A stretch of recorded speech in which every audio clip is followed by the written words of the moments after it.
s'approchera de vous. Nettoyez vos mains, pécheurs, et purifiez vos cœurs, vous qui avez le cœur partagé. Et j'aimerais pour votre premier point dire qu'il y a une distance, parce que si on parle de fausse, c'est qu'il y a une distance avec Dieu. Beaucoup disent dans ce monde que Dieu est lointain, qu'il est inaccessible, et que s'il y avait un Dieu, il n'y aurait pas autant de misère, il n'y aurait pas autant de guerre, il n'y aurait pas autant d'injustice, il n'y aurait pas autant de méchanceté, d'orgueil, de recherche de profit, de tellement de choses qui veulent nous diviser les uns les autres. Pas autant de révoltes. Nous voyons une distance. Elle est là, elle existe, c'est vrai. Et si l'invitation qui est faite est de s'approcher, c'est que nous sommes loin. Et cette distance, elle a un nom.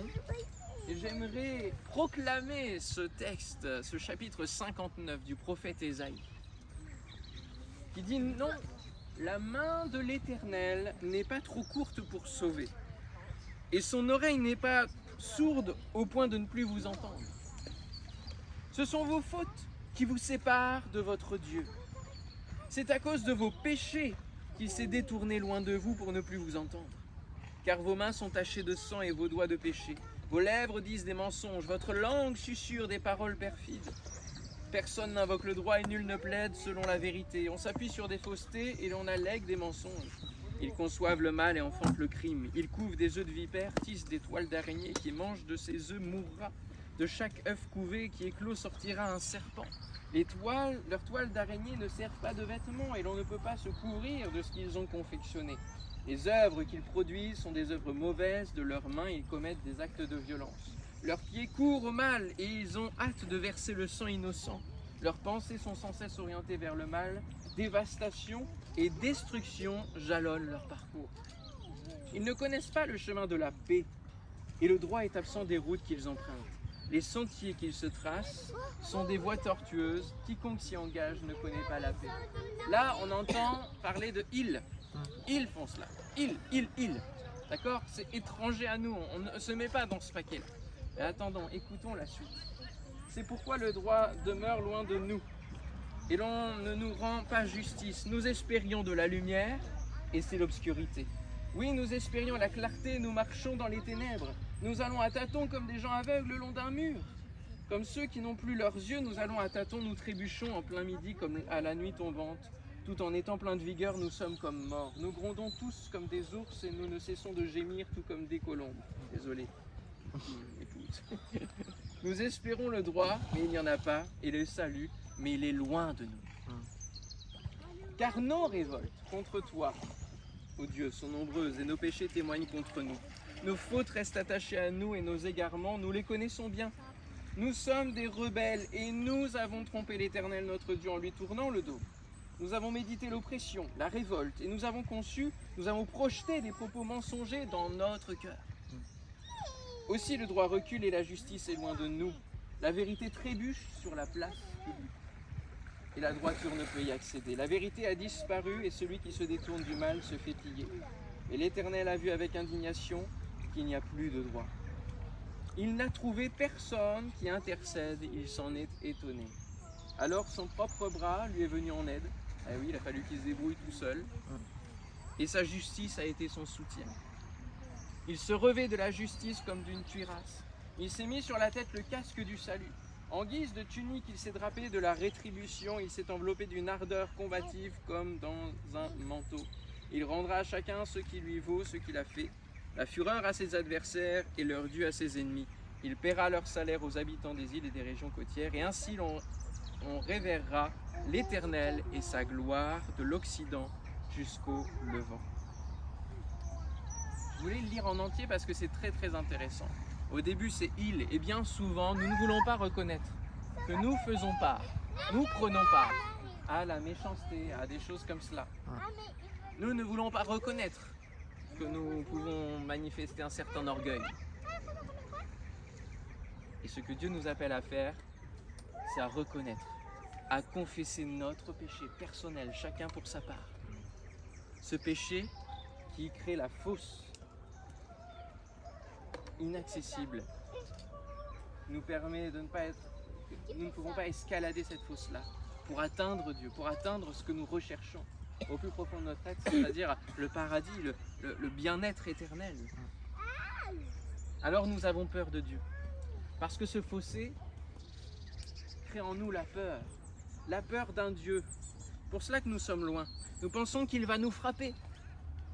Et c'est vrai qu'il devrait le faire. Parce que nous ne remplissons pas le but qui a été fixé. Nous avons peur de notre Créateur, nous avons peur de notre Père, car nous avons failli, nous avons péché. C'est ça le nom de la distance, du fossé qui nous sépare de Dieu. Et finalement, heureusement qu'il y a un fossé. Parce que sinon, ça voudrait dire que Dieu est lui-même corrompu. Et donc là, plus d'espérance dans quelque chose de solide, d'infaillible. Cela veut bien dire que Dieu ne tolère pas le péché en sa présence. Et c'est très important qu'il y ait cette séparation, cette distance. Seulement, Dieu ne veut pas que nous soyons dans un fossé. Il ne veut pas que nous soyons dans cette fosse. Alors comment s'approcher de Dieu? Comment répondre à cet appel sans avoir peur? Nous comprenons l'image d'un fossé immense à escalader, vous le voyez. Au début, j'avais cette image que nous étions de l'autre côté d'un canyon. Vous voyez un canyon? Et j'avais l'image qu'on était d'un côté et puis Dieu est de l'autre. Et il y a le fossé. Mais en fait, on n'est pas du tout au même niveau. On est en bas de la fosse. On est tout en bas, on est dans le trou. Parce que le péché creuse le trou. Et notre méchanceté, elle creuse ce trou. Alors comment s'approcher sans avoir peur? Comprenons cette image d'un fossé immense à escalader qui nous sépare de Dieu et de son plan divin pour nos vies. Car avant de répondre à la question comment s'approcher, il est bon de rappeler pourquoi nous devrions aller du côté divin. Eh bien peut-être parce qu'on a tout essayé pour vivre heureux et puis qu'on n'a rien trouvé sur cette terre. Que nous ne pouvons pas trouver le vrai bonheur dans un contexte aussi misérable et méchant. Et puis aussi parce que Dieu a un plan divin. En haut du fossé se trouve un jardin magnifique, alors que là où nous sommes se trouve un désert où tout se détruit. On l'a lu, destruction. Et je fais appel à votre mémoire peut-être biblique, ou en tout cas si vous ne la connaissez pas, cette histoire entre le mauvais riche et Lazare, qui était un pauvre à la porte de ce mauvais riche. Et qu'est-ce qui va se passer? Au moment de la mort, Lazare va se retrouver dans le sein d'Abraham, c'est-à-dire le paradis, l'attente donc pour le paradis. Et puis le mauvais riche va se retrouver en enfer. Et il est évoqué dans cette histoire un abîme infranchissable entre le paradis et l'enfer. Un abîme infranchissable. Ce monde étant aux mains de Satan est comme l'antichambre de l'enfer. Et même si on peut voir des choses magnifiques, on peut vivre des choses magnifiques dans ce monde, ce n'est rien comparé au jardin qui nous attend. Et j'aimerais vous rappeler que depuis le début de l'humanité, Dieu a pour projet un jardin. Un jardin où tout est pensé pour que l'être humain soit bien, vive bien les choses. Et si vous lisez attentivement la Bible, vous vous rendrez compte que sa colère est présente parce que l'homme a tout détruit par son péché. Il a détruit ce jardin et il en a été chassé parce qu'à un moment donné, Dieu dit stop. Et de la même manière pour ce monde entier, Dieu dira stop. Et ce qu'il veut, c'est que nous puissions rejoindre le jardin éternel, que nous puissions revenir à son plan de départ. Et son amour dépasse sa colère. Et parce qu'il veut que ses créatures aillent avec lui et se rapprochent de lui. Veux-tu sortir de ta fosse ce matin? Pour permettre à l'homme de sortir de cette fosse dont les parois sont difficiles à escarper parce que l'homme ne peut rien faire par ses propres efforts, il ne peut pas s'en sortir, il ne peut pas se sauver lui-même.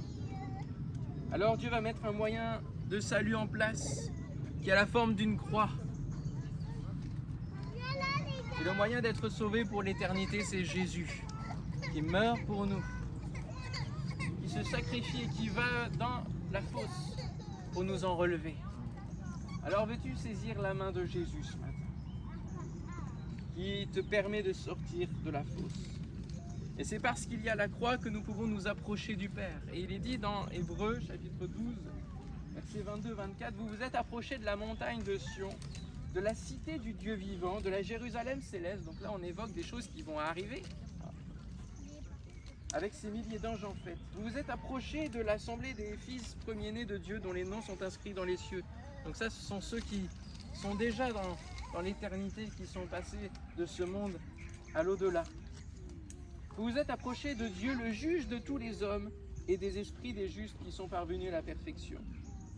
Vous vous êtes approchés de Jésus, le médiateur d'une alliance nouvelle, et de son sang répandu qui parle mieux encore que celui d'Abel.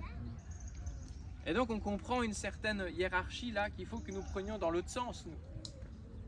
C'est-à-dire que pour pouvoir connaître le paradis de Dieu, la cité du Dieu vivant, pour avoir son nom inscrit avec les autres noms et être en présence de ceux qui sont sauvés pour la vie éternelle, pour s'approcher d'un Dieu sans avoir peur, sans avoir cette crainte, il faut commencer par s'approcher de Jésus. Parce que c'est lui qui est la clé, qui est la porte, qui est le chemin. On l'a chanté ensemble. Il est le seul médiateur entre Dieu et les hommes. Jésus s'approche de toi ce matin. Jésus s'approche de toi. Lui qui était tranquille dans la gloire de son Père, il a consenti à se sacrifier pour que tu puisses accéder à nouveau au jardin de Dieu. Vas-tu saisir sa main et vas-tu surtout saisir la corde d'amour qui t'est jetée? Jésus dira, c'est l'un de ses premiers messages de son ministère, le royaume de Dieu s'est approché de vous. Est-ce que nous allons saisir? C'est cette part qui nous revient de choix. Aujourd'hui, il est temps de reconnaître qui est ton vrai Père et de venir à lui. Passe des mains de Satan aux mains de ton Père que tu ne dois plus craindre parce que tu viens en connaissant son Fils Jésus. Et alors tu reconnais combien l'amour du Père est là.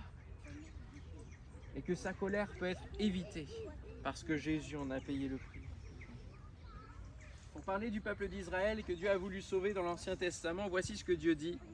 Quand Israël était enfant, encore une autre image, je l'ai aimé. Alors j'ai appelé mon fils à sortir de l'Égypte, sortir de ce monde de perdition. D'autres l'ont appelé. Viens par là, viens. Viens tester ceci, viens tester cela. Mais viens, tu as le temps avant de choisir Jésus. Et il s'est éloigné à cause d'eux. C'est au Baal qu'il sacrifie, aux idoles taillées qu'il offre de l'encens. C'est tellement plus simple d'avoir juste une petite statuette à honorer, plutôt qu'une relation à entretenir, de la prière tous les jours. Oh là là, c'est compliqué, ça prend trop de temps ça. Pourtant c'est moi, dira Dieu, qui pour ses premiers pas ai guidé Éphraïm et qui l'ai porté dans mes bras. Mais il n'a pas voulu savoir que moi je prenais soin de lui. Est-ce que tu sais que Dieu veut prendre soin de toi? Et que si tu es encore en vie aujourd'hui et que tu es là présent, c'est parce que Dieu prend soin de toi. Il aimerait que tu le saches, que tu le reconnaisses et que tu vives pleinement tout ce qu'il veut t'apporter. Il continue en disant, c'est par des liens de tendresse, toute humaine, par des liens d'humanité. Et c'est Jésus qui va incarner ces liens d'humanité. Et des cordes d'amour que je le tirais, que je le conduisais. Et j'étais pour lui comme quelqu'un qui porte un nourrisson contre ses joues pour lui tendre à manger. Voici ce que dit le prophète Osée, de la part de Dieu. Est-ce que vous voulez cette relation avec le Père? Est-ce que vous voulez sortir de votre fosse et venir dans la bonne présence du Père? C'est le choix qu'a fait le Fils prodigue, qui s'est éloigné du Père, qui a voulu vivre grande vie, qui s'est éloigné, qui s'est retrouvé au même titre que les cochons, que les porcs. Il va choisir de retourner vers son Père. Il va demander pardon, il va recevoir le pardon, il va être accepté, à nouveau pardonné dans la présence du Père. Aujourd'hui, plusieurs ici le reconnaissent publiquement et c'est un jour de joie. Le reconnaissent comme étant un Père d'amour. Et Dieu veut faire de chacun de nous un jardin qui sente bon. Il veut construire notre vie avec nous. Alléluia.